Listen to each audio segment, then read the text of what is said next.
AFC South now, 2 more divisions to go. We go to the South. Take a look at the win totals, division odds. Jaguars are the favorite, odds-on favorite, minus 155. Then you got the Titans there, the second choice currently at plus 350. Colts, third choice, plus 600. Texans in last at plus 800. So 9.5 wins. That is the most of any team in the AFC South. That is your Jaguars. The over is getting hit.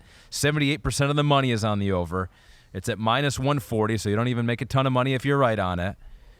Jaguars clearly the class of the division. Clearly the class of the division. You know, the AFC South in general, just for everybody out there, they play the NFC South and the AFC North.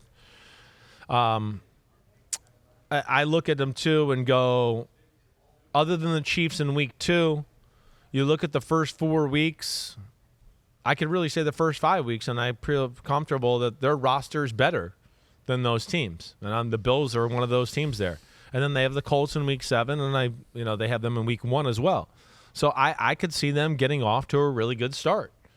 I can. And then, they hit a lull in the middle of their season there where, again, I don't care what happens here. Like the 49ers, Titans, there's the Bengals, there's the Ravens in that area, the Browns. They're going to be tough games no matter what, even if those teams aren't as good as we think they're going to be. But I'm going to go over here with the Jacksonville Jaguars. I am. I'm going to take the over. Again, I don't think any of these teams are shattering the overs because it's just too hard in the conference. The fact that they got to play the AFC North, the AFC North, right?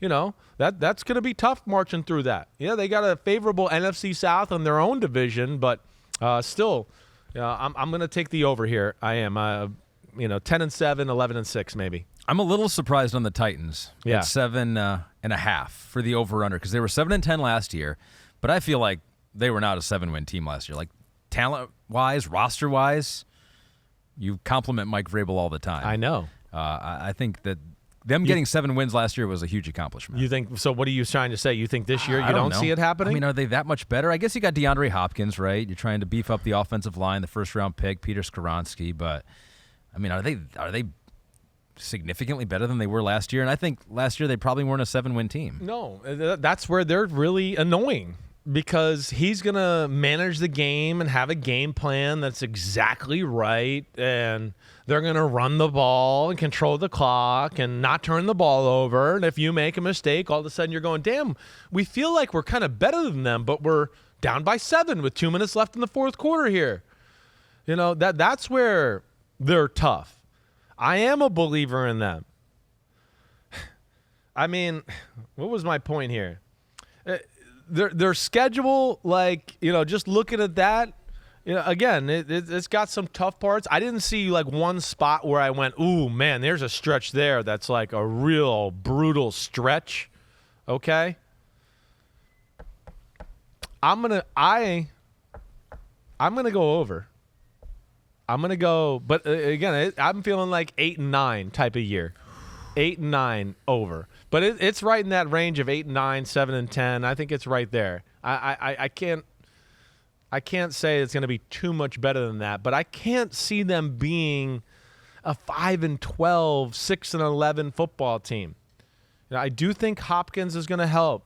Tannehill's better than people expect. I think they've made some improvements to their O-line. Harold Landry is back. After him being hurt last year.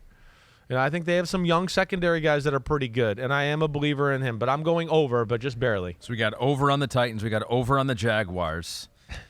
So that means we got to go under on the Colts and Texans. All right, moving on to the AFC West. I think that is part of the calculation, too. It's like how good are the Titans going to be, but how bad are the Colts going to be? How bad are the Texans going to be? Let's go to the Colts now. They had 4 wins last year. 70% of the money is on the under, which is at 6.5. So Vegas has put on paper that they think there's going to be an improvement with Anthony Richardson and what the Colts do with a different staff there. So, but 6.5. They had 4 wins last year. Will they get 3 more this year? That's what you'd have to believe to bet the over. Yeah, I mean, they got the Texans and the Rams 2 out of the first 4 weeks, right? To where you could sit there and go, oh, you could certainly make a case. They could be 2-2, right? Do something like that. There's parts of me that you've heard me all offseason. Don't sleep on the Colts. Their defense is still good. It is. The offense, and with Anthony Richardson and Shane Steichen coaching, they're going to put some problems into you, give your defense some problems. But I guess the Jonathan Taylor thing, rookie quarterback, Alec Pierce and Michael Pittman, are they dangerous enough? And could they take advantage of things in the pass game to the extent that maybe they should be able to? Probably not in year one with Anthony Richardson. As much as I love Gus Bradley and the defense there, we've had some questions about, one, who's somebody else on their D-line other than DeForest Buckner that'll show up, right? We've had the injury to the middle linebacker and his health status and Shaq Leonard. There's no more Gilmore there. Their secondary doesn't blow me out of the water anyways. I'm going under. I think it's like a really tough, competitive football team, right, that hangs around in a lot of football games. But, yeah, I think 6-11 is where I see it. 7-10 maybe, right? But I guess if you're going to make me bet, I'm going to go under here. Yeah, 7-10 seems like a optimistic.